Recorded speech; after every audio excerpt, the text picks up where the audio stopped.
നമുക്ക് great people of the Bible എന്നുള്ള ഒരു വിഷയം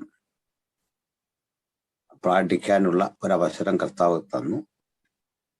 വാസ്തവത്തിൽ നമ്മൾ 5 പേരെ കുറിച്ചാണ് പഠിച്ചിട്ടുള്ളത്. ഇനി അനേക മഹാരഥന്മാർ ബൈബിളിലുണ്ട്.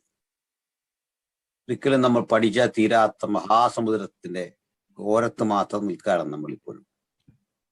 അങ്ങനെ വളരെ അനുപമമായ അനുഗ്രഹപ്രദമായ ഈ വിഷയത്തിൽ നാം പഠിച്ചതെല്ലാം പ്രമുഖരായ കർത്തൃദാസന്മാരുടെ ചരിത്രമാണ്. മോശ, യോബ്, അങ്ങനെ ഓൾഡ് ടെസ്റ്റമെന്റിൽ നിന്ന് 2 പേരെയാണ് നമ്മൾ കണ്ടെത്തി. ഇനി ദാവീദും ഒക്കെ കിടപ്പുണ്ട്. മറ്റനവധി ആളുകൾ കർത്താവിന് വേണ്ടി പ്രവർത്തിച്ച നിരവധി പേരെ കാണാം. അവരുടെ വിശുദ്ധ ജീവിതം, അവരുടെ സമർപ്പിത ജീവിതം, അബ്രഹാം, അങ്ങനെയൊക്കെയുള്ള ആളുകൾ ഒത്തിരി ഉണ്ട്.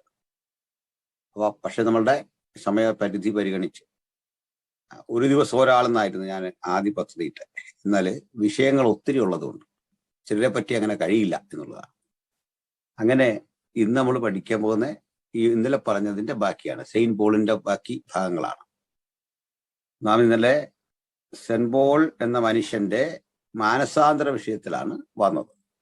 സ്റ്റെഫാനോസ് കല്ലെറിഞ്ഞ് കൊല ചെയ്യപ്പെടുന്ന സന്ദർഭം ഞാൻ പറഞ്ഞു. സന്നിദ്രീൻ എന്നറിയപ്പെടുന്ന മതകോടതിയുടെ വിധി കല്ലെറിഞ്ഞു കൊല്ലാനായിരുന്നപ്പോൾ അത് അംഗീകരിച്ചുകൊണ്ട് പിന്തുണച്ച മനുഷ്യനാണ് പൗലോസ്.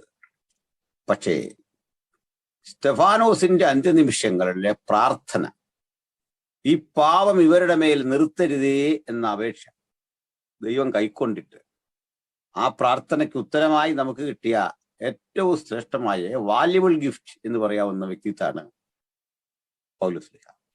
അപ്പോൾ പൗലോസ്ലീഹയുടെ മാനസാന്തര രംഗം വളരെ വളരെ രസാവഹമായ, ചിന്താർഹമായ ഒന്ന് തന്നെയാണ്. അദ്ദേഹം വാസ്തവത്തിൽ ഒരു ഭീകര പ്രവർത്തനം നിർവഹിക്കുക, പിന്നെയും ഇതേ പ്രവൃത്തി തുടരുക. അധികാരപത്രമുണ്ട് ഈ കൊല ചെയ്യാനുള്ളത്. അദ്ദേഹത്തിന്റെ പഠിപ്പും അറിവും ഒക്കെ നമ്മൾ ചർച്ച ചെയ്ത വിഷയങ്ങളാണ്. അപ്പോൾ ഡമാസ്കസിന്റെ പടിവാതിൽ, ഇന്നത്തെ സിറിയയുടെ ക്യാപിറ്റലാണ് ഡമാസ്കസ്. ഈ ഡമാസ്കസിന്റെ എൻട്രൻസ് ഗേറ്റിന്റെ അരികിൽ വെച്ചാണ് അദ്ദേഹത്തോടൊപ്പം നടക്കുന്ന ബാല്യക്കാരും അദ്ദേഹവും ആ യാത്രാമധ്യേ ഒരു മിസ്റ്റിക്കലായ എക്സ്പീരിയൻസിന് വിധേയരാകും. നമുക്കതറിയാം. പൗലോസ് കുതിരപ്പുറത്തുനിന്ന് വീണു എന്നൊക്കെയാണ്. ഒരു കുതിര എന്നവിടെ കാണുന്നില്ല, ഊഹമാണ് കുതിരപ്പുറത്തായിരിക്കും പോയത്. ആയിക്കോട്ടെ, കുതിരയോ നമുക്കതൊന്നും ഒരു തർക്ക വിഷയമാകണ്ട. അദ്ദേഹം കുതിരപ്പുറത്തോ നടന്നോ കഴുതയുടെ പുറത്തോ അല്ലെങ്കിൽ എങ്ങനെയും യാത്ര ചെയ്തു എന്നുള്ളത്. ഒരു ദിവസം കൗതുകത്തിലാണ് ഞാനോണം പരിശോധിച്ചേ. ഇങ്ങനെ എല്ലാ പാസ്റ്റർമാരും അദ്ദേഹം കുതിരപ്പുറത്ത് വീണു എന്ന് പറഞ്ഞപ്പോൾ എന്നാ നോക്കിയേക്കാന്ന് പറഞ്ഞപ്പോൾ അവിടെ കുതിരയൊന്നും ഇല്ല. എങ്ങനെയോ വീണു. കുതിര ആയിക്കോട്ടെ, നമ്മളായിട്ട് കുറയ്ക്കണ്ട. കുതിരപ്പുറത്ത് തന്നെ യാത്ര ചെയ്തൊന്ന് കുട്ടിക്കോ. അപ്പൊ കൂടെയുള്ള പുരുഷന്മാരും ഒക്കെ അങ്ങനെ വരണമെങ്കിൽ കുതിരപ്പുറത്തായിരിക്കണം. അത്രയും വലിയൊരു മനുഷ്യനല്ലേ. അപ്പോൾ ഞാൻ കഴിഞ്ഞ ദിവസവും തുടക്കത്തിൽ പറഞ്ഞു 2 പേരുകൾ ഒരാൾക്കുണ്ടാകും. ഒരു ശബ്ദം കൂടി കേട്ടു. അതിലെ ശബ്ദം, ശൗലേ ശൗലേ നീ എന്നെ ഉപദ്രവിക്കുന്നത് എന്നായിരുന്നു. ഈ ശൗൽ എന്നതൊരു വിളിപ്പേരാണ്, അത് ഒഫീഷ്യൽ അല്ല. അപൂർവം ചിലരെ ശൗൽ എന്ന് വിളിക്കും. അപ്പൊ ഇതില് നമുക്കെല്ലാം ഒഫീഷ്യലി ഒരു പേരുണ്ട്. വീട്ടിൽ വിളിക്കുന്നൊരു പേരുണ്ടാവും, കുഞ്ഞോൻ എന്നൊക്കെ വിളിക്കും വീട്ടിൽ. ഒഫീഷ്യലി വേറെ പേരായിരിക്കും. ഒഫീഷ്യലി ഉള്ള പേരാണ് നമ്മളെല്ലാം സമൂഹത്തോട് പറയുന്നത്. എത്ര ഇത് പറഞ്ഞാലും ഈ നാട്ടുകാരും വേണ്ടപ്പെട്ടവരും ആ വീട്ടിലെ പേരെ വിളിക്കും. ഒരു സത്യം. എൻ്റെ മോന്റെ പേര് ഒരല്പം കട്ടിയുള്ള പേരാ, സ്നേഹം കൊണ്ട് ഇട്ടൊരു പേരാ. സോളസ് ക്രിസ്റ്റോസ് എന്നായിരുന്നു. SOLCHRISTOS. അത് ഗ്രാമർ ശരിയാകണമെങ്കിൽ SOLUS വേണം. പറയാനുള്ള എളുപ്പത്തിന് സോള ക്രിസ്റ്റോസ് എന്നിട്ട്. കാരണം മറ്റു മക്കളുടെ പേര് അതുപോലെയാണ്, സോള ഗ്രേഷ്യ എന്ന് ഒരു മോൾക്ക്. അത് പിന്നെ അല്പം മാറ്റി സോള സോഫിയ അനിൽ. ഇത് ലൂതറുടെ 5 സോളാസ് എന്നൊരു ചിന്തയിൽ നിന്ന് വന്ന 5 സോളാസ് ഓഫ് ലൂതർ അറിയാലോ. Sola gratia, grace alone, and sola fide, faith alone, and sola scriptura, scripture alone. അങ്ങനെ ഉള്ള ഒരു ചിന്തയിൽ നിന്ന് ഇട്ട പേരാണ്. അപ്പോൾ ഈ സോള എന്ന് മാത്രമേ അവരെ സ്കൂളിൽ വിളിക്കുള്ളൂ. ബാക്കി പിള്ളേർക്ക് അറിയാൻ വലിയ പാടാണ്. അപ്പൊ സോള ക്രിസ്റ്റോസ്, ക്രൈസ്റ്റ് എലോൺ എന്നതിൻ്റെ അർത്ഥം, ക്രൈസ്റ്റ് എലോൺ. അപ്പൊ ഗ്രാമർ ശരിയാക്കാൻ സോളസ് എന്ന് വേണം. പക്ഷെ നമ്മൾ സോള ക്രിസ്റ്റോസ് എന്നേ പറയുള്ളൂ. വ്യത്യസ്തമുള്ളൊരു പേരായതുകൊണ്ട് ഇപ്പൊ എല്ലാവർക്കും അറിയാം. അപ്പോൾ മോൻ ജനിക്കുന്ന വേളയിൽ ഞാൻ ഒത്തിരി കഷ്ടപ്പാടിലൂടെ പോകുന്ന സമയമായിരുന്നു. 2 പെൺകുട്ടികൾക്ക് ശേഷം ഒരു മോൻ ജനിക്കുകയാണ്. അപ്പൊ ഈ മൂന്നാമത്തെ മോനെ ഡെലിവറിക്ക് പോകുമ്പോൾ ഈ ഡോക്ടർ വല്ലാതെ പരിഹസിച്ചു. ഒത്തിരി കുട്ടികൾ ഉണ്ടാകുന്നില്ല, അല്ല, പിന്നെയോ അത് ഉള്ള കുട്ടികളെ മര്യാദയ്ക്ക് വളർത്തുന്നതിലാണ് എന്നൊക്കെ പറഞ്ഞൊരു നല്ല ക്ലാസ് അവരെടുത്തു. അപ്പൊ ഈ കുട്ടിയും കൂടി പെണ്ണായാൽ എന്താവും? ഞാൻ പറഞ്ഞു, പെണ്ണായാൽ എന്താ കുഴപ്പം? ഒരു കുഴപ്പമില്ല. അങ്ങനെ 8ഉം 10ഉം പെൺപിള്ളേരില്ലായിരുന്നു പണ്ട് നമ്മുടെയൊക്കെ വീട്ടിൽ. അതൊന്നും കുഴപ്പമുള്ള കാര്യമല്ല, സന്തോഷം. അപ്പൊ എനിക്ക് ഇവരോട് പറയണമെന്ന് തോന്നി, ഇത് പെണ്ണല്ല, ഒരാണാണ് പറയണമെന്ന് തോന്നി. ഞാൻ വളരെ പറയും, മാഡം ഇതൊരു ആൺകുട്ടി തന്നെ ആയിരിക്കും. അവരെന്നെ അടിമുടി നോക്കിയിട്ട് ഒന്ന് ചിരിച്ചു. ഞങ്ങൾ അവിടെ നിന്ന് പോന്നു. ട്രീറ്റ്മെന്റ് ഒക്കെ കഴിഞ്ഞു. അപ്പൊ എനിക്കൊരു മോനെയാണ് കർത്താവ് തന്നത്. അപ്പൊ ഈ മോനെ കിട്ടിയപ്പോ അവൻ ഇടാൻ പാടില്ലാത്തൊരു പേരായിട്ട്, കാരണം ലേഡീസിന് വരുന്നൊരു പേര് മന്ന എന്നാണ് ഇട്ടത്, പെൺകുട്ടികൾക്ക് വരുന്നതാണ്. ഈ ആഹ് എൻഡിങ് ഹീബ്രുവിൽ ഫെമിനിൻ ജെൻഡറാണ്. ആഹിൽ തീരുന്നു, നിർബന്ധമില്ല, ചിലതല്ലാതെ വരാം. AH എന്ന് പറയും. ഇപ്പൊ ഉദാഹരണം പറഞ്ഞാല് ഈഷ് എന്ന് പറഞ്ഞാൽ പുരുഷൻ എന്നർത്ഥം, ഈഷ എന്ന് വെച്ചാൽ സ്ത്രീ എന്നർത്ഥം. Ah ending AH, ISH, AH, ഈഷ. ഈഷ അത് നമ്മളുടെ അഡ്ജക്റ്റീവിലും നൗണിലും എല്ലാം ഇങ്ങനെ വരും. ഈഷ് തോബ് എന്ന് പറഞ്ഞാൽ എ ഗുഡ് മാൻ. അപ്പൊ അത് സ്ത്രീയുടെ കാര്യം പറയണമെങ്കിൽ ഈഷ് തോബ എന്ന് പറഞ്ഞാൽ പോരാ, ഈഷ തോബ എന്ന് പറയണം. ഈഷ തോബ നിങ്ങൾക്കറിയാവുന്ന കാര്യമൊക്കെയാ പറയുന്നത്. അപ്പൊ എന്നതുപോലെ മന അത് ശരിക്കും സ്ത്രീലിംഗ ശബ്ദമാണ്. അപ്പൊ ഒരു സ്ത്രീയെ കിട്ടുമെന്ന് കരുതിയ സ്ഥാനത്ത് ഒരു മോനെ കിട്ടി എന്ന അർത്ഥത്തിൽ. പക്ഷെ ഇവരിത് വലിയ വിഷമാകരുത്.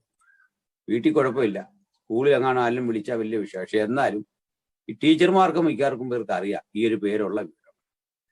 അപ്പൊ ഇവൻ ഈ പേര് നമ്മൾ വിളിച്ചാൽ വിഷയമില്ല, എന്നാലും മറ്റേ പേര് വിളിക്കണം എന്ന് നിർബന്ധമുണ്ട്. പക്ഷേ നമുക്കുമില്ല ഇതുപോലെ ചില കാര്യങ്ങൾ ജീവിതത്തിലുണ്ട്. നമ്മുടെ ഈ വീട്ടിലെ വിളിപ്പേരും ചില വട്ടപ്പേരും ഒക്കെ ഉണ്ട് മനുഷ്യൻ, കൂട്ടുകാരോ നാട്ടുകാരോ ഒക്കെ കളിയാക്കിയിടുന്ന. അപ്പോ സ്കൂളിലാ മിക്കവാറും ഇങ്ങനെ പേര് കിട്ടും. അത് ഗേൾസിന്റെ ഇടയിൽ അത്ര ശക്തമല്ലെങ്കിലും ആൺകുട്ടികളെ മിക്കപ്പോഴും അറിയപ്പെടുന്നത് ഒരു വട്ടപ്പേരിനാലാണ്, എന്ന് വെച്ചാൽ ഒരു ഇരട്ടപ്പേര്. അതുകൊണ്ട് പരാതി പറയായിരുന്നു നമ്മൾ വിളിച്ചത്, എന്നെ ഇങ്ങനെ വിളിച്ചു. ഇതൊക്കെ എത്ര പരാതി പറഞ്ഞാലും നിരോധിക്കാനും പറ്റിയില്ല, ആ വിളിപ്പേര് അവിടെ വീഴും. അപ്പോൾ പക്ഷെ ഈ വിളിപ്പേരിനൊരു സുഖമുള്ള ഒരു കാലമുണ്ട്. ഇപ്പോൾ നമ്മുടെ ഇവിടെ ഇരിക്കുന്ന മുതിർന്ന ദേവസ്വന്മാരുണ്ട്, അവരെയൊക്കെ ഉദാഹരണമാക്കാൻ പാടില്ല നമ്മുടെ ഇതനുസരിച്ച്. എന്നാല് എനിക്ക് അത്യാവശ്യം വ്യാസന്മാരെ ഞാൻ എങ്ങനെയാ പറയുന്നത്, ഉദാഹരണം നമ്മളെ തന്നെ പറയാം, അതാണ് എൻ്റെ ഭംഗി. അപ്പൊ നമുക്കൊരു വിളിപ്പേരുണ്ടെന്ന് വിചാരിക്കുക. അപ്പൊ എനിക്കത് കേൾക്കാൻ അന്ന് വലിയ ബുദ്ധിമുട്ടാണ്. പക്ഷെ കാലമേറെ കഴിഞ്ഞ് നിങ്ങള് ദുബൈ എയർപോർട്ടിൽ നിൽക്കാതെ വെക്കുക, അല്ല നെടുമ്പാശ്ശേരി വന്ന് ഇറങ്ങിയെന്ന് വിചാരിക്കുക. അന്നേരം നിങ്ങളെ ജോർജിയതൊന്നും വിളിക്കാതെ, തോമസ് എന്നോ തങ്കച്ചാന്നൊന്നും വിളിക്കാതെ ഒരു വിളി, പഴയ വിളി കേൾക്കുക. പെട്ടെന്ന് നടുങ്ങിയൊരു നോട്ടം. ആ വിളി എത്ര വർഷം കഴിഞ്ഞാലും ചിലർ വിളിച്ചോണ്ടിരിക്കും. അതാരാണ്? കൂടെ പഠിച്ച ആരോ ഒരാൾ, അവിടെ ഉദ്യോഗസ്ഥനോ ആരോ ഉണ്ട്, പെട്ടെന്ന് വിളിക്കുക, നമ്മൾ കണ്ടു. അന്ന് ആ പിണക്കമൊന്നുമില്ല, പരാതിയേ ഇല്ല. അയാൾ എത്ര വലിയവരാണെങ്കിലും ചോദിക്കും, നീ എവിടെയാടാ? ഇന്നെടുത്ത. നീ എവിടെയാ? ഇന്നെടുത്ത. പിന്നെ ചായ കുടിയായി, ഭയങ്കര സന്തോഷമായി, വീട്ടിലേക്ക് ക്ഷണമായി. കാരണം കൂട്ടുകാരെ കണ്ട നമ്മുടെ ബാല്യത്തിലെ ഊഷ്മള ബന്ധങ്ങൾ വർഷങ്ങൾ കഴിഞ്ഞാൽ നിലനിൽക്കും. അപ്പൊ ഞാൻ പറഞ്ഞത്, ഈ വീട്ടിലെ വിളിപ്പേര് ചില ഘട്ടത്തിൽ ഇഷ്ടപ്പെടുന്നില്ല, നമ്മൾ അത് എൻജോയ് ചെയ്യുന്ന ഒരു കാലമുണ്ട്. എങ്ങനെയാണ് ഏറ്റുകറക്കെ നടക്കുക നമ്മളെ സ്കൂളിലെയോ അല്ലാതെ. എത്ര ശ്രമിച്ചാലും നമുക്ക് സാറേന്ന് പോയിട്ട് അല്ലെ പാസ്റ്ററേന്ന് പോലും ഒരാളെ വിളിക്കാൻ തോന്നുന്നില്ല, നമ്മൾ പേര് വിളിച്ചു. അങ്ങനെയാണ്. അതാണ് അങ്ങോട്ടും ഇങ്ങോട്ടും ഒക്കെ ഉള്ളൊരു സന്തോഷം. എടാ പോടാന്നൊക്കെ വിളിക്കുള്ളൂ, എത്ര വലിയവരായാൽ. നമ്മുടെ കെ.ആർ. നാരായണന് ഒരു കളിയാക്കുന്ന പേരുണ്ടായിരുന്നു ബാല്യത്തിൽ. അപ്പോൾ വർഷങ്ങൾ കഴിഞ്ഞ് അദ്ദേഹം രാഷ്ട്രപതിയായപ്പോൾ ഉഴവൂരിൽ നിന്നൊരു ടീച്ചറും സംഘവും ഒരു ക്ലാസ്മേറ്റ്സ് ആണ് അവരുടെ അദ്ദേഹത്തിന്റെ ഒരു കന്യാസ്ത്രീ അവർ കാണാനായിട്ട് ചെന്നു. കാണാൻ ചെന്ന് ഇന്ത്യൻ രാഷ്ട്രപതിയെ കണ്ട് കൈ കൂപ്പിയിട്ട് സാറിന് വിളിച്ചപ്പോൾ അദ്ദേഹം പറഞ്ഞു കൊടുത്തു, എൻ്റെ യഥാർത്ഥ പേര് മറന്നുപോയോ, നിങ്ങൾ എന്നെ വിളിക്കുന്ന പേര് ഇങ്ങനെയാണെന്ന് പറഞ്ഞ് അദ്ദേഹം തന്നെ പറഞ്ഞു കൊടുത്തു. അപ്പൊ അത് മനുഷ്യൻ ജീവിതത്തിൽ ഇങ്ങനെ കുറെ വൈകാരികമായ പഴയ ഓർമ്മകൾ നമ്മെ ഇങ്ങനെ സന്തോഷിപ്പിച്ചു കൊണ്ടിരിക്കും. അപ്പോൾ ആ പഴയ കാലത്ത് നമുക്ക് അതൊരു ടെൻഷൻ ഉണ്ടാക്കിയെങ്കിൽ ഇന്ന് എൻജോയ് ചെയ്യാണ് അത്തരം പേര്. അപ്പൊ ഈ പൗലോസ് എന്ന മനുഷ്യനെ ശൗലെ എന്ന് വിളിച്ചുകൊണ്ടിരുന്നത് അദ്ദേഹത്തിന്റെ സുഹൃത്തുക്കളും അപ്പനമ്മമാരും അദ്ദേഹത്തെ ചുറ്റിപ്പറ്റി നിൽക്കുന്ന കുറെ ആൾക്കാർ വേണം. അങ്ങനെയാണ്. എന്നാല് പൗലോസ് എന്ന ബാക്കി ആൾക്കാരെ ഇങ്ങനെ വിളിക്കാറില്ല. അതിന്റെ കാരണം ഒഫീഷ്യൽ പേര് പൗലോസാണ്. റോമൻ പേരെങ്ങനെയല്ലേ? റോമൻ ഭാഷയാണ് അന്ന് ഔദ്യോഗിക ഭാഷ. നിങ്ങൾ ആ ഭാഷയിലോ അല്ലെ ഗ്രീക്കിലോ സംസാരിച്ചിട്ട് പൊതുജനങ്ങൾക്ക് മനസ്സിലാകത്തുള്ളൂ. ഹീബ്രു അരാമിക്കും ഒക്കെ യഹൂദന്റെ മാത്രം ഭാഷയാണ്. അപ്പൊ സ്വന്തം ആളുകളുടെ ഇടയിൽ അറിയപ്പെടുന്നത് ശൗലെ എന്നുമാണ്, ശൗൽ എന്നുമാണ് വേണ്ടപ്പെട്ടവരുടെ ഇടയിൽ അറിയപ്പെടുന്നത്. പക്ഷെ കുറെ നാളായിട്ട് ആ വിളി ആരും വിളിക്കാറില്ല. എന്താ കാരണം? അത് ഇപ്പോ റബി ആയി കഴിഞ്ഞു. ഒരു റബിയെ കയറി ചുമ്മാ പേര് വിളിക്കില്ലെന്ന് മാത്രമല്ല, ന്യായപ്രമാണം പഠിച്ച ഒരാൾ സഞ്ചരിക്കുന്ന ഒരു ന്യായപ്രമാണമായിട്ടാകും അതിന്റെ ബഹുമാനവും ആദരവും കിട്ടും. വായിച്ച് പഠിച്ച് അത് അവരുടെ അറിവ് നിമിത്തം അവരെ അങ്ങനെ ബഹുമാനിക്കും. പക്ഷെ റോമക്കാരെ സംബന്ധിച്ചിടത്തോളം അവർ റബി എന്നല്ല വിളിക്കുന്നത്, പൗലുസേ എന്ന് വിളിക്കും. അദ്ദേഹത്തിന്റെ ബന്ധുക്കളും അല്ലെങ്കിൽ ആ യഹൂദ സമൂഹം ന്യായപ്രമാണത്തോടുള്ള ആദരവ് നിമിത്തം ഇദ്ദേഹത്തെ ബഹുമാനിച്ച് റബി എന്നായിരിക്കും വിളിക്കുന്നത്. ഗുരു എന്നർത്ഥമുള്ള പേര് വിളിക്കും. മാഷ എന്നൊക്കെ നമ്മൾ വിളിക്കുന്ന പോലെ വിളിക്കും. ഭയങ്കര ആദരവായതാണ്. പക്ഷേ ഇതെല്ലാം വിട്ട് അടികൊണ്ട് കാഴ്ച നഷ്ടപ്പെട്ടു പോയ മനുഷ്യനെ ഒരു വിളിയാണ്, ശൗലേ എന്നൊരു വിളി. നീ എന്നെ ഉപദ്രവിക്കുന്നതെന്ന് വീട്ടിലെ വിളിപ്പേരിട്ട് തന്നെ ആരോ വിളിക്കുന്നു. നീ എന്നെ ഉപദ്രവിക്കുന്ന എന്താന്ന് ചോദിക്കും. പൗലോസേന്നായിരുന്നെങ്കിൽ അതിനകത്ത് ഒരു റോമാ സ്വഭാവം നിലനിന്നേനെ. ഇത് രക്തബന്ധമുള്ളവരോ ഏറ്റവും ഫ്രീ ആയിട്ട് ഇടപെടാൻ പറ്റിയ ആരോ അങ്ങനെ ഒരാളുടെ ശബ്ദമാണ്. പക്ഷെ ആളെ അടിക്കുകയും ചെയ്ത് കണ്ണിന്റെ കാഴ്ചയും അല്ലെ ദൈവ സന്ദർശനം ഉണ്ടായി. അതുകൊണ്ട് അദ്ദേഹത്തിന് മനസ്സിലാകുന്നില്ല ഇത് ആരാണ്. ഇത്രയും കഴിവുള്ള തന്നെ അടിക്കാൻ പാകത്തിന്, കാഴ്ച കളയാൻ പാകത്തിന് ഏതോ ഒരു ശക്തി തന്നെ ആക്രമിച്ചിട്ടുണ്ട്. ആ ശക്തിയെ അദ്ദേഹം ഒരു പേരിട്ട് വിളിച്ചു, കർത്താവ്. അദോനായി എന്ന് വിളിക്കുകയാണ്. ഓ മാസ്റ്റർ, ആരാണ് അങ്ങ്? പറയൂ. ഇവിടെ കാര്യം മനസ്സിലായോ? ഇത് കർത്താവ് അടിച്ചാന്നും അദ്ദേഹത്തിന് അറിയത്തില്ല, ഒരിക്കലും അറിയത്തില്ല. മറിച്ച് അല്ലെ പിന്നെ ചോദിക്കുവോ ആരാന്ന് അറിഞ്ഞേച്ച് പിന്നെയും ചോദിക്കുവോ ആരാന്ന്? ഒരിക്കലും ഇല്ല. അറിയാതെ ചോദിക്കുകയാണ് ആരാണ്. ടീസ് എയ് കുറിയേ, അങ്ങനെ ഗ്രീക്കിൽ കിടക്കുന്നു. ടീസ് എയ് കുറിയേ, നീ ആരാകുന്നു കർത്താവേ? നീ ആരാണ് കർത്താവേ? പറയൂ. സാധാരണഗതിയിൽ ഒരു യഹൂദനി അദോനായി എന്നർത്ഥം വരുന്ന കുറിയേ ഈ പദം ആരെയും വിളിക്കാറില്ല. അതവന് ബുദ്ധിമുട്ടാണ്. വളരെ സൂക്ഷിച്ചുപയോഗിക്കുകയാണ് പദം ആൾക്കാരെ വിളിക്കുമ്പോൾ. ഈ വിളിക്ക് യേശു വളരെ നൈസായൊരു മറുപടി. നീ ഉപദ്രവിക്കുന്ന യേശു ആകുന്നു ഞാൻ. നീ ആരാകുന്നു കർത്താവേ? നീ ഉപദ്രവിക്കുന്ന യേശു ആകുന്നു ഞാൻ. ഈ സംഭാഷണം അദ്ദേഹത്തെ അത്ഭുതപ്പെടുത്തി. ആ സ്ഥലത്തുനിന്ന് വീണ് തപ്പിത്തടഞ്ഞ് അദ്ദേഹം നിൽക്കുന്നു. ഈ തപ്പിത്തടയിൽ ഇവിടെ നടക്കുമ്പോൾ അവിടെ അദ്ദേഹത്തെ സന്ദർശിക്കാൻ ദൈവം അനന്യാസ് എന്നൊരു പ്രവാചകനെ, ഒരു പുരുഷനെ ഒരുക്കുന്നു. ഈ അനന്യാസ് നമ്മളെ മറ്റേ അനന്യാസ് ഉണ്ടല്ലോ, ഒരു തല്ലിപ്പൊളി മനുഷ്യനുണ്ട്, അയാളല്ല. ഇത് വേറെ അനന്യാസാണ്. നല്ല ഒരു മനുഷ്യൻ, ഒരു പ്രാർത്ഥന. മറ്റേ ആ വിഷയക്കാരനുണ്ടല്ലോ, എന്താ അവള് തട്ടിപ്പ് നടത്തിയതിന് ദൈവം കൊന്നുകളഞ്ഞ മനുഷ്യനല്ല, പേര് സെയിമാണെന്നേ ഉള്ളൂ. എന്റെ അടുത്ത് ഈയിടയ്ക്ക് ബൈബിൾ വായിച്ചിട്ട് ആൾ ചോദിച്ചു, ഇതൊക്കെ ഇപ്പോഴും നടക്കുമെന്ന് ചോദിച്ചു. ഈ അനന്യാസ് മരിച്ചുവല്ലോ തട്ടിപ്പ് കാണിച്ചപ്പോ. ഇതൊക്കെ ഇപ്പോഴും നടക്കുമെന്ന് ചോദിച്ചു. അവൻ നടക്കുകയല്ലെന്ന് പറഞ്ഞു. അതിനാന്ന് ചോദിച്ചു. അത് ഇത്രേ ഉള്ളു കാര്യം. അങ്ങനെയാണെങ്കിൽ നമ്മളൊക്കെ ഇത് ജീവിച്ചിരിക്കുമോ? ഞാൻ തിരിച്ച് കൊണ്ടുപിടിച്ചു. അവിശ്വസത കാണിച്ച ഇന്ന് ദൈവം അതേ പണി ചെയ്യുമോ ചോദിച്ചാൽ ഇല്ലെന്ന് തന്നെ ഉറപ്പ് പറഞ്ഞു. ഉറപ്പ് കേസാണ്. അതിന്റെ കാരണം വേറെ ഒന്നുമല്ല, നമ്മളൊക്കെ ഇപ്പൊ ജീവിച്ചിരിപ്പുണ്ട്, അതാ അതിന്റെ തെളിവ്. ദൈവത്തിന്റെ മുമ്പിൽ അവിശ്വസ്തത കാശിന്റെ കാര്യത്തിൽ മാത്രമല്ല കേട്ടോ, നമ്മളിവിടെ ജീവിച്ചിരിപ്പുണ്ട്. അപ്പൊ ദൈവം ഇത് ചെയ്തത് പണിയൊക്കെ എനിക്കറിയാം, പക്ഷെ പോട്ടെന്ന് വെച്ചിട്ടാ. അപ്പം ദൈവം നമ്മളെ എല്ലാം പഠിപ്പിക്കുക, പണിയൊക്കെ അറിയാം, വിവരവും അറിയാം, നമ്മളെ അറിയാം, പക്ഷെ പോട്ടെ ഇതാണ്. അപ്പൊ നമ്മളെന്ന് പറഞ്ഞ് മുതലെടുക്കരുത്, നമ്മളെല്ലാം മര്യാദയ്ക്ക് ജീവിച്ചോണം. അങ്ങനെയാ. അപ്പോൾ മറ്റേ അനന്യാസിനെ വിടാം. അനന്യാസ് ആൻഡ് സഫീര അല്ല, ഇത് വേറൊരു അനന്യാസ്.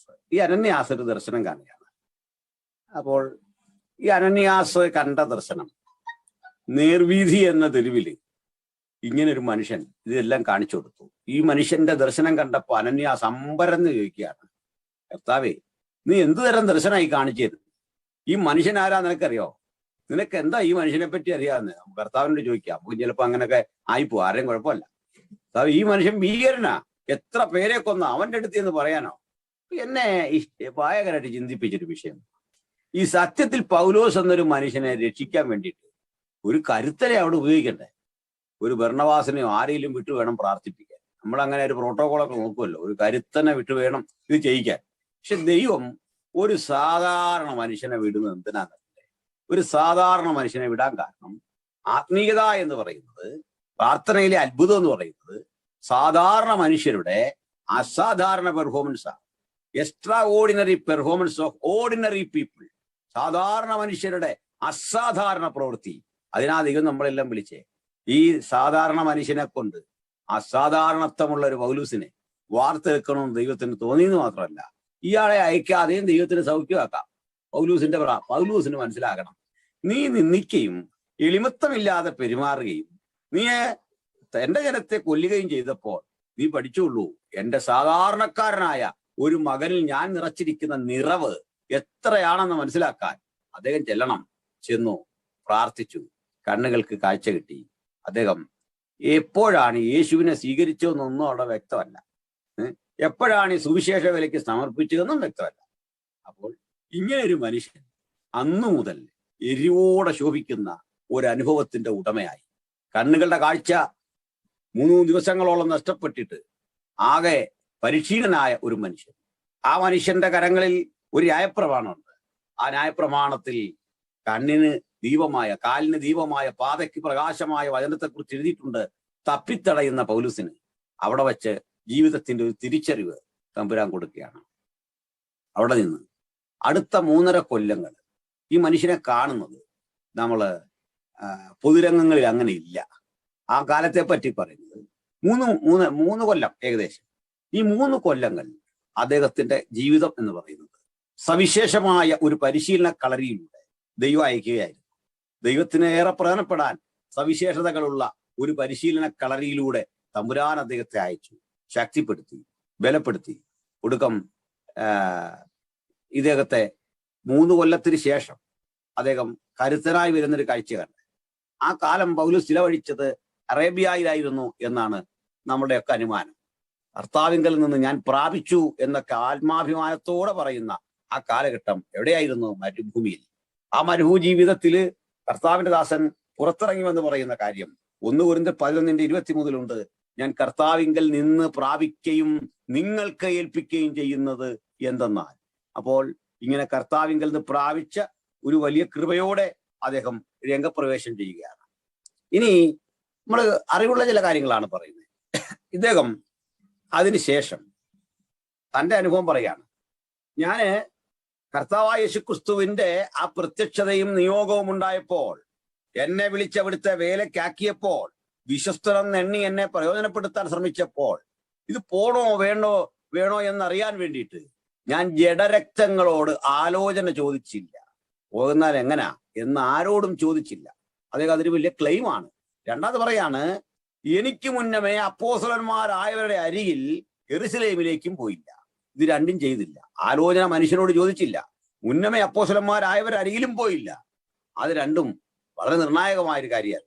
മൂന്നാമത് പറയാണ്, ഞാൻ 3 ആണ്ട് കഴിഞ്ഞിട്ട് കേഫാവുമായി മുഖപരിചയം ഉണ്ടാകേണ്ടതിന് യെരുശലേമിലേക്ക് പോയി. 3 വർഷങ്ങൾക്ക് ശേഷം പത്രോസിന് എന്ന് പരിചയപ്പെടാം എന്ന് കരുതിപ്പോയി.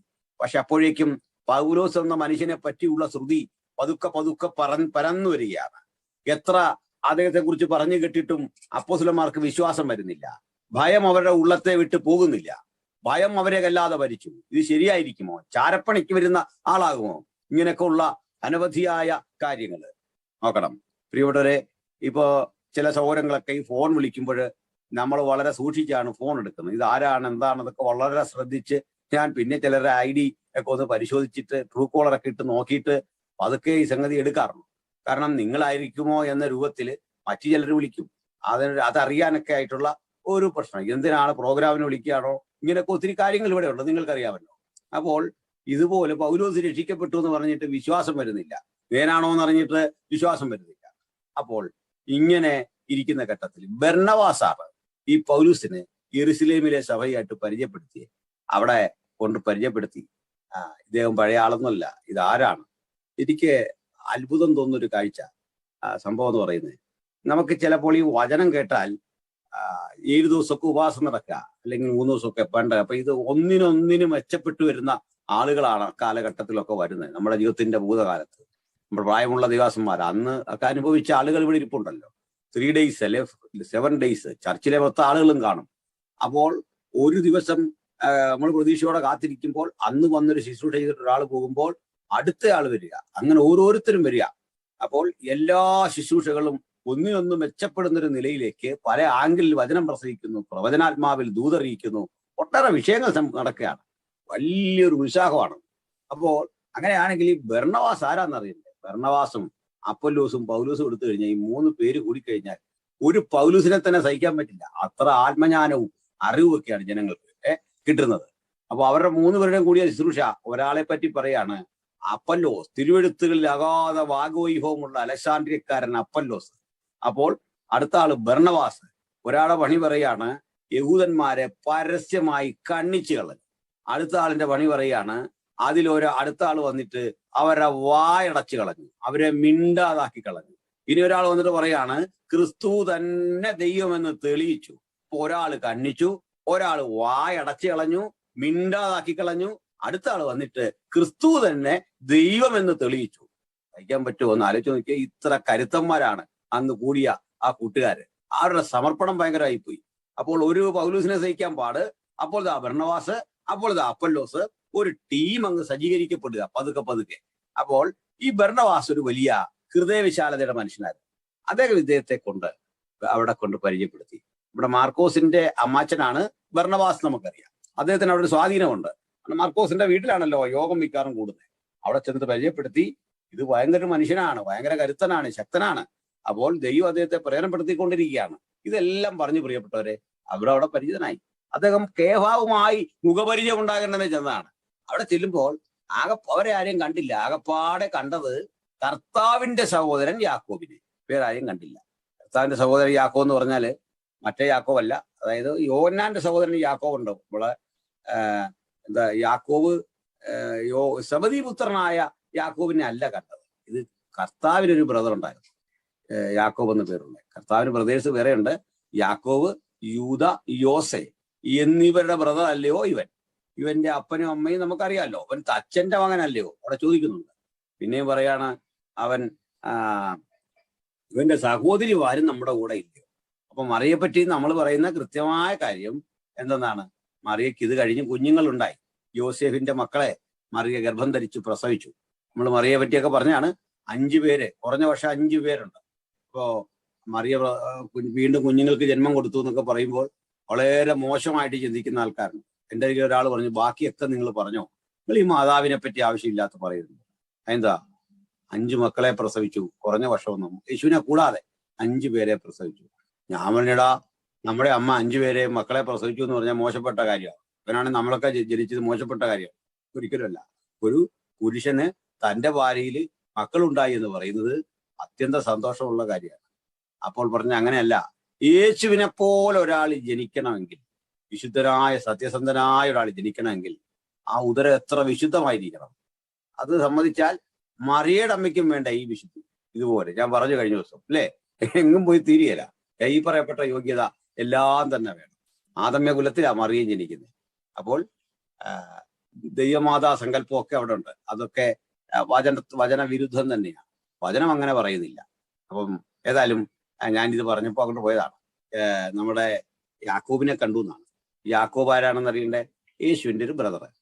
ഈ മനുഷ്യൻ പണ്ട് യേശുവിന്റെ ജീവകാലത്തൊന്നും യേശുവിൽ വിശ്വസിച്ച ഒരാളല്ല. വാസ്തവം പറഞ്ഞ അദ്ദേഹമൊക്കെ കൂടിയാ പറഞ്ഞ പ്രസിദ്ധനാകാൻ ആഗ്രഹിക്കുന്ന ആരും ഇങ്ങനെ ഗലീലയിൽ തങ്ങുകയില്ല, നീ യെരൂശലേമിലേക്ക് പോകണമെന്നൊക്കെ പറഞ്ഞ കക്ഷിയാണ്, ആ കൂടെയുള്ള കക്ഷിയാണ്. പക്ഷെ മരിച്ച യേശു അടക്കപ്പെട്ട് ഉയർത്തെഴുന്നേറ്റിട്ട് ഇവർക്കും പ്രത്യക്ഷനായതോടെ കളി മാറി. അവര് ചെന്നിട്ട് വിശ്വാസത്തിലേക്ക് വന്നു. വിശ്വാസത്തിലേക്ക് വന്നാൽ ചുരുങ്ങിയ നാളുകൊണ്ട് ഈ യാക്കോബ് ഭയങ്കര ശക്തനായി മാറി. ഓടിക്കയറി മറ്റുള്ളവർക്കൊപ്പം, മറ്റുള്ള സീനിയോറിറ്റിയുള്ള അപ്പോസ്തലന്മാർക്കൊപ്പം ഊർജ്ജസ്വലനായിട്ട് ഇടിച്ചു കയറി ഓടിക്കയറി അദ്ദേഹം ശോഭിക്കുന്ന ഒരു കാഴ്ച കണ്ടത്. ഈ യാക്കോബാണ് നമ്മുടെ യെരൂശലേം കൗൺസിലിന്റെ വിധിയൊക്കെ പറയുന്നത്. ആദ്യത്തെ സിനഡാണത്, സഭാചരിത്രത്തിലെ ആദ്യത്തെ സിനഡ്. അവിടെ വിധി പറയുക. ഈ മനുഷ്യനെയാണ് പൗലൂസ് കണ്ടുമുട്ടുന്നത്. അപ്പൊ പൗലൂസിന് എന്ത് ആത്മനിറവ് കിട്ടിക്കാണോ അവിടെ. പക്ഷെ കാണാൻ ആഗ്രഹിച്ചത് പത്രോസിനെയാണ്. അവിടെ ഇല്ല. പക്ഷേ പത്രോസിന്റെ അഭാവം പൂരിപ്പിക്കുന്ന ഒരു യാക്കോബിനെയാണ് കണ്ടത്. അപ്പൊ ഞാൻ പറഞ്ഞത്, ദൈവം നമുക്ക് വേണ്ടി പ്രതീക്ഷിക്കുന്ന ഒരാളെ അല്ല ഒരുക്കുന്നതെങ്കിലും നമ്മൾ ഭാരപ്പെടാനൊന്നുമില്ല. നമുക്ക് വേണ്ടി അപ്രതീക്ഷിതമായ ചില മെന്റർമാരെ ദൈവം അവിടെ ഒരുക്കും. അവരുടെ വാക്കുകൾ നമ്മളെ ശക്തിപ്പെടുത്തും. അവിടെ നിന്ന് ഇദ്ദേഹം ശുശ്രൂഷയിൽ കരുത്തനായിട്ട് വരികയാണ്.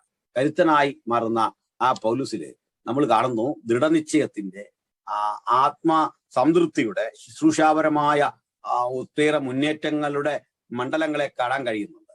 മറ്റാർക്കും പറയാനാവാത്ത ഒട്ടേറെ അനുഗ്രഹങ്ങളുടെ വഴികൾ. ഒരുപക്ഷെ ക്രിസ്ത്യൻ ചരിത്രത്തിൽ ഇത്രയും കൃതികൾ അദ്ദേഹം നമുക്ക് തന്ന ഇതുപോലൊരു മനുഷ്യനില്ലല്ലോ. അദ്ദേഹം ഇല്ലായിരുന്നെങ്കിൽ എന്താകുമായിരുന്നു ക്രിസ്ത്യാനിത്വത്തിന്റെ സ്ഥിതി? അത് നമുക്ക് മാനുഷികമായിട്ട് യോജിക്കുന്ന. ദൈവം മറ്റൊരാളെ ഉപയോഗിച്ചേക്കാം. പക്ഷെങ്കിൽ ഇവിടെ ഇദ്ദേഹത്തിന്റെ ഈ സാന്നിധ്യം അത് അപാരമായ ഒന്നായിട്ട് നമുക്ക് അനുഭവപ്പെടുകയാണ്. ക്രിസ്ത്യാനിത്വത്തെ ഇന്ന് കാണുന്ന അളവിൽ രൂപപ്പെടുത്തിയതിൽ പ്രമുഖ സ്ഥാനം ലഭിച്ച ഒരു മനുഷ്യനായിട്ട് കാണുക. ഇന്ന് നമ്മൾ കാണുന്നത് ഈ സുവിശേഷങ്ങളും ഒക്കെ എഴുതിയ 2-3 പേരുണ്ടല്ലോ, ഇവരെയൊക്കെ എടുത്തു മാറ്റുക. അല്ലെങ്കിൽ നമ്മൾ അപ്പോസ്തലന്മാരെ ആകത്തുകയിൽ എടുക്കുക. യേശുവിന്റെ ശിഷ്യന്മാരുടെ കാലം വരെ നമ്മൾ അവരെ കണ്ടു, പരിചയപ്പെട്ടു. പക്ഷേ ഇവരിന്ന് വിഭിന്നമായി ഈ ക്രിസ്ത്യാനിത്വം എന്ന് പറയുന്നത് തന്റെ ചരിത്രമാക്കി മാറ്റിക്കൊണ്ട്, തന്റെ ശിഷ്യന്മാരുടെ ചരിത്രം കൂടിയാക്കി മാറ്റിക്കൊണ്ട് ഏകപക്ഷീയമായി മുന്നേറുന്ന ഒരു ടീമിനെ നമുക്ക് പൗലൂസിൽ കാണാം. ഈ പത്രോസിന് ശിഷ്യനുണ്ടായിരുന്നു, സകല ജാതികളെ ശിഷ്യരാക്കാൻ പറഞ്ഞല്ലോ. അതുപോലെ യോഹന്നാന് ശിഷ്യനുണ്ടായിരുന്നു, പോളികാർപ്പൊക്കെ യോഹന്നാന്റെ ശിഷ്യനാണ്. അങ്ങനെ കുറെ പേരുണ്ടായിരുന്നെങ്കിലും നമ്മൾ കണ്ടത് സെയിന്റ് പോളിന്റെ ടീമാണ് പിന്നെ ശക്തിയുക്തം നമുക്ക് കോൺട്രിബ്യൂഷൻ തന്നത്, നമുക്ക് വേണ്ടിയിട്ട് പ്രവർത്തിക്കാനായിട്ട് വന്നത്. നമ്മൾ വ്യക്തിപരമായ ഒരാൾ എത്ര ആത്മീയനാണെങ്കിലും ഒരു സഭയ്ക്ക്, ഒരു സമൂഹത്തിന് അയാൾ എന്ത് ചെയ്തു എന്നത് സുപ്രധാനമാണ്. ഒരു സമൂഹത്തിന് വേണ്ടി എങ്ങനെ പടപൊരുതി എന്നത് വളരെ പ്രധാനപ്പെട്ട കാര്യമാണ്. അങ്ങനെ പ്രവർത്തിച്ച കർമ്മനിരതനായ ഒരു ദൈവദാസനായിട്ട് പൗലൂസ് മാറുമ്പോൾ കമ്പാനിയൻസ് ഓഫ് പോൾ അവർ സുപ്രധാന പങ്കുവഹിച്ചവരാണ്. ഞാൻ ഇതിൽ ഓർക്കുന്നത് നമ്മുടെ തിമോത്തിയുടെ ഒരു അനുഭവമാണ്. ഈ തിമോത്തിയോസ് 16-ാം അധ്യായത്തിലാണെന്ന് തോന്നുന്നു നമ്മൾ അദ്ദേഹത്തെ പരിചയപ്പെടുന്നത്. അദ്ദേഹം വിശ്വാസത്തിലേക്ക് വരുന്ന ആ സമയത്ത് അമ്മ യഹൂദ സ്ത്രീയും അപ്പനൊരു യവനനുമായിരുന്നു എന്ന് കാണുന്നുണ്ട്. അപ്പോൾ ഇയാള് 2 വ്യത്യസ്ത കൾച്ചറുകളെ പ്രതികരിക്കുന്ന ഒരു മനുഷ്യനാണ്. അദ്ദേഹം ലുസ്ത്രയില് അമ്മയുടെ ഉദരം മുതൽ മുടന്തനായ ഒരുവനെ പൗലൂസ് സൗഖ്യമാക്കുന്ന ഒരു കാഴ്ച കണ്ടിറങ്ങുമ്പോൾ ഒരു അത്ഭുത സൗഖ്യമാണ് കണ്ടതെങ്കിൽ അത് തീരുന്ന ഘട്ടത്തിലേക്ക് പൗലൂസ് എന്ന മനുഷ്യൻ കല്ലിനാൽ ഏറുകൊള്ളപ്പെട്ട് മരിച്ചു എന്ന് തോന്നുമാറ് കാണുന്ന ഒരു കാഴ്ചയാണ്. അപ്പോൾ ആവേശഭരിതനായിട്ട് യേശുവിനെ സ്വീകരിച്ച തിമോത്തിയോസിന് കാണേണ്ടി വന്നത് താൻ ഗുരുസ്ഥാനത്ത് കണ്ട മനുഷ്യന്റെ ദാരുണമായ വേദനാജനകമായ അനുഭവങ്ങളാണ്. പ്രിയപ്പെട്ടവരെ, കഴിഞ്ഞ ഒരു ദിവസം ഇവിടെ ഒരു സമ്മേളനം ഉണ്ടായിരുന്നു. ഇന്നലെ അവിടെ പ്രസംഗിക്കാനായിട്ട് പോയി. അത് യാലം ശങ്കർ എന്ന പേരായൊരു ദേവാസൻ ഛത്തീസ്ഗഡിൽ ഉണ്ടായിരുന്നു. ആ ഛത്തീസ്ഗഡിലെ ദേവാസനെ അവിടെയുള്ള ആളുകൾ, ചില സുവിശേഷ വിരോധികൾ ചേർന്നിട്ട് വീട്ടിൽ നിന്ന് വിളിച്ചിറക്കിയിട്ട് ഈ മുടിക്ക് പിടിച്ച് പിന്നോട്ട് വലിച്ച് ഒരുവൻ നിർത്തുമ്പോൾ അടുത്ത ആൾ നെഞ്ചിലേക്ക് നിറയൊഴിച്ചു കൊന്നിട്ട് മക്കളുടെയും ഭാര്യയുടെയും ഒക്കെ മുമ്പിലിട്ടാണ് കൊല്ലുന്നത്. കൊന്നിട്ട് മരണം ഉറപ്പാക്കാൻ വീണ് കിടക്കുന്ന ശവത്തെ കടാരയ്ക്ക് കുത്തി മരണം ഉറപ്പാക്കി.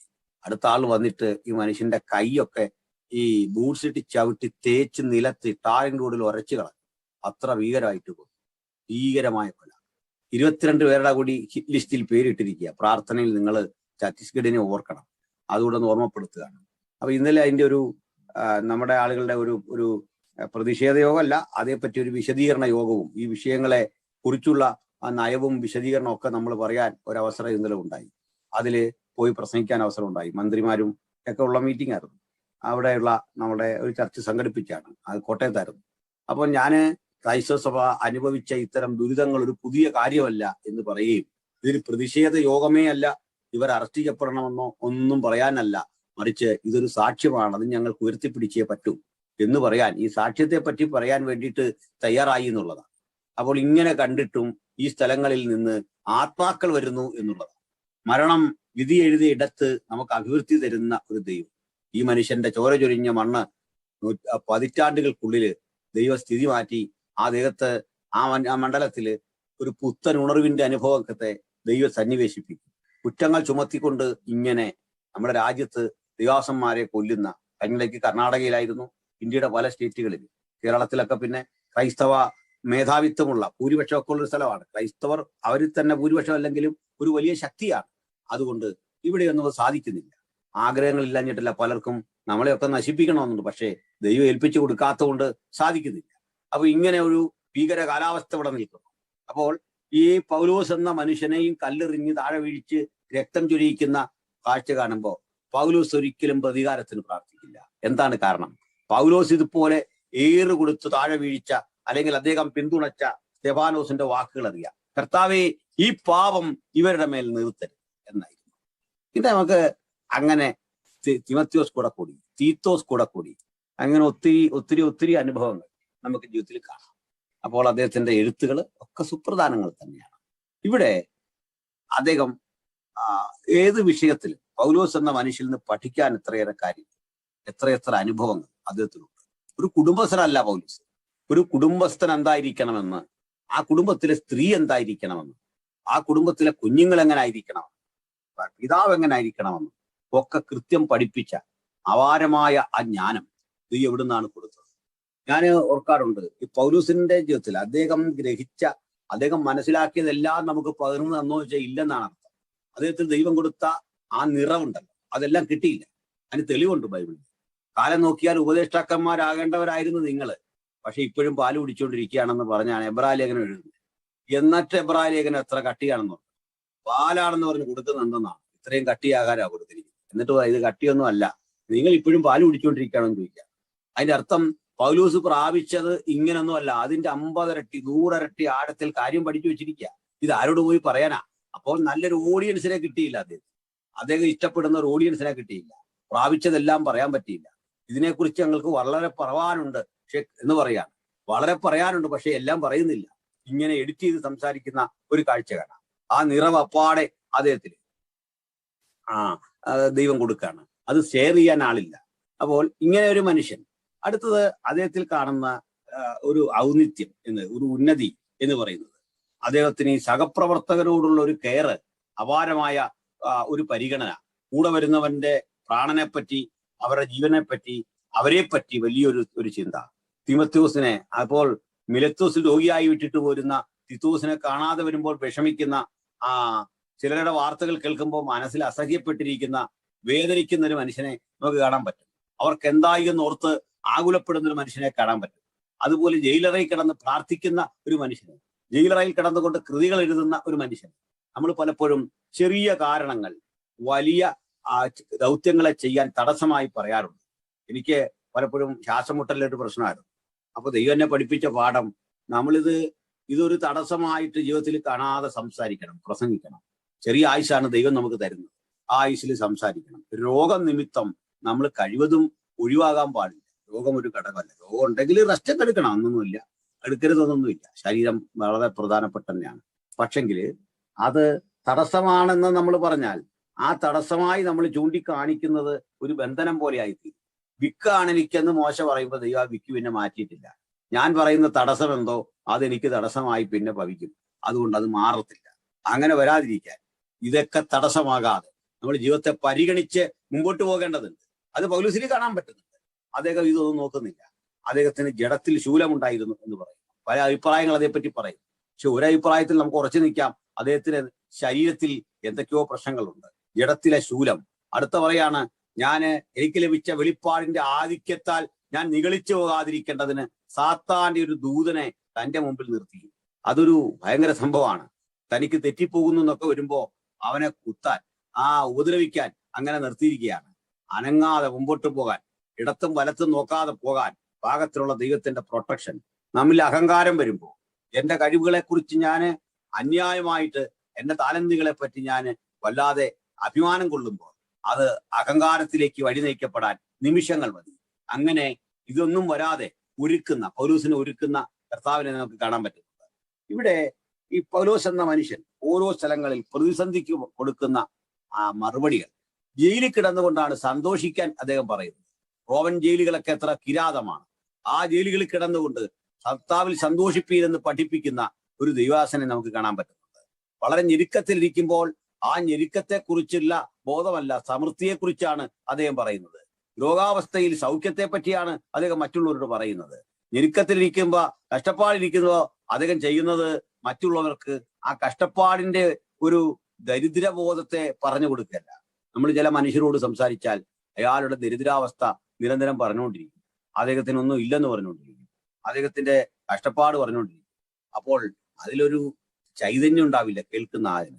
അദ്ദേഹം സഹായിക്കപ്പെടാനൊക്കെ അർഹനാണ്. പക്ഷെ നിരന്തരം ഒരാള് അയാളുടെ കഷ്ടപ്പാട് മാത്രം പറഞ്ഞുകൊണ്ടിരിക്കുക, വേദന മാത്രം പറഞ്ഞുകൊണ്ടിരിക്കുക, അയാൾക്ക് കുഴപ്പങ്ങളുള്ള പറഞ്ഞുകൊണ്ടിരിക്കുക, ഞെരുക്കമുള്ളത് പറഞ്ഞുകൊണ്ടിരിക്കുക, അയാള് ഒരു നെഗറ്റീവായ ഒരു സ്പിരിറ്റിന് വിധേയനായി പോവുകയാണ് കാലക്രമത്തിൽ ചെയ്യുന്നത്. അദ്ദേഹം കൂടുതൽ ചുരുങ്ങി വരുന്ന ഒരവസ്ഥയിലേക്ക് പോവുകയാണ് ചെയ്യുന്നത്.